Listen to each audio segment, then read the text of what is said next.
नमस्कार दोस्तों, आज हम बात करने वाले हैं एक ऐसे विषय पर जो न केवल मेडिकल साइंस बल्कि आम जिंदगी में भी बहुत जरूरी है। दोस्तों, कोमा शब्द सुनते ही हमारे मन में एक डरावना सा ख्याल आता है। लेकिन क्या आप लोग जानते हैं कि कोमा में जाने के बाद शरीर में क्या क्या होता है और कैसे ये स्थिति किसी भी व्यक्ति की जिंदगी को बदल कर रख देती है। आज हम आपको अपने इस वीडियो में कोमा के इस रहस्यमय पहलू के बारे में विस्तार से बताएंगे।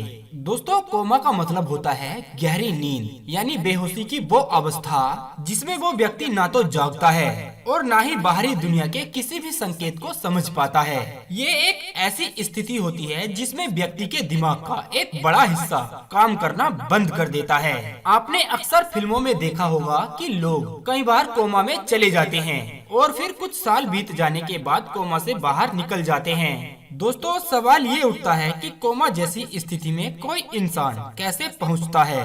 इसके पीछे बहसें तो बहुत सी वजह हो सकती हैं, जैसे किसी इंसान के सर पर कोई गहरी चोट लगी हो, और ऐसा अक्सर हमें रोड एक्सीडेंट में देखने को मिलता है। ऐसी कंडीशन में जब किसी इंसान के सर से काफी खून बह जाता है तो मरीज कोमा जैसी स्थिति में पहुंच जाता है। और अगर किसी इंसान को किसी भी दवाई का कोई ओवरडोज दे दिया जाए तो भी व्यक्ति कोमा जैसी स्थिति में पहुंच सकता है। कोमा में गए इंसान का दिमाग किसी नॉर्मल इंसान के दिमाग की तरह काम नहीं करता है, इसीलिए ना तो वो कुछ बोल सकता है और ना ही कुछ सुन सकता है। लेकिन उस इंसान का दिल पूरी तरह से धड़कता रहता है और उसके शरीर में कई तरह की एक्टिविटी भी चलती रहती है। दोस्तों, शायद ही आपको पता हो कि कोमा की भी कई स्टेज होती हैं और ये कितना गंभीर है। इसका पता हम ग्लासगोव कोमा स्केल टेक्निक से पता लगा सकते हैं। इसमें मरीज को उसकी कंडीशन के हिसाब से 3 से 15 के बीच नंबर दिए जाते हैं, जिसमें अगर ये स्कोर 3 होता है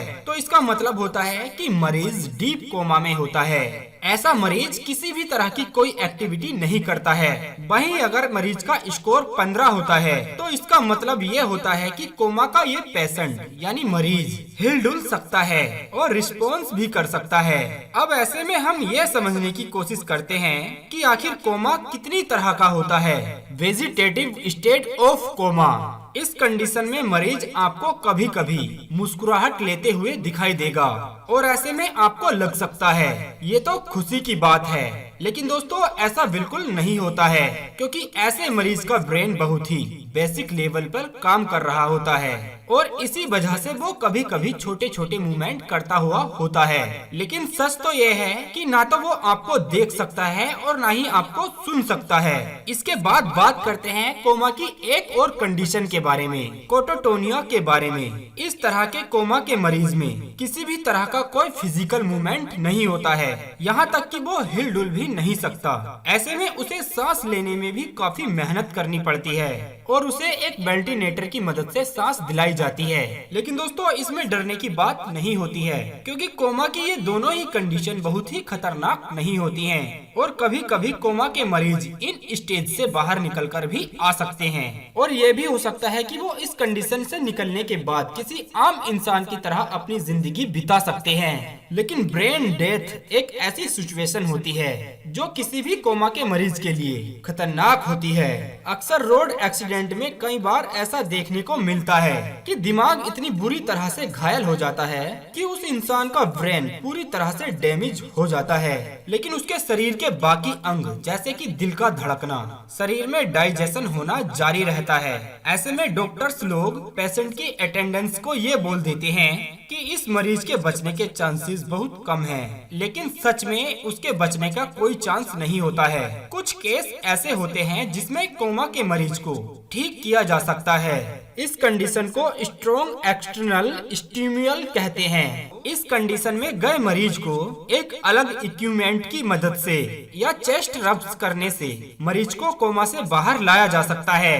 कोमा की इस कंडीशन में कोमा के मरीज की आंखें कभी कभी खुली रहती हैं। अब सवाल ये आता है कि डॉक्टर कोमा के मरीज के लिए क्या ट्रीटमेंट करते हैं। तो आपको बता दें कि कोमा किसी एक वजह से नहीं होता है और इसीलिए इसका ट्रीटमेंट भी एक नहीं होता है। अगर कोमा में जाने की वजह ड्रग्स का ओवरलोड है तो डॉक्टर शरीर से ड्रग्स बाहर निकालने की कोशिश करते हैं। वैसे आपको जानकर हैरानी होगी कोमा में जाने के बाद 58% लोग कभी वापस नहीं आते हैं और 4 दिन निकलने के बाद मरीज के होश आने के चांसेस सिर्फ 7% रह जाते हैं, जो 2 हफ्ते बीत जाने के बाद सिर्फ 2% रह जाते हैं। दोस्तों, अब आप लोग समझ गए होंगे कि कोमा दिमाग के साथ साथ पूरे शरीर को भी डैमेज कर देता है। वीडियो के अंत में बस इतना ही कहना चाहेंगे। फिर मिलेंगे दोस्तों अगले एक और ऐसे ही वीडियो के साथ। तब तक के लिए आप अपना और अपनों का ध्यान रखिए और हमेशा मुस्कुराते रहिए।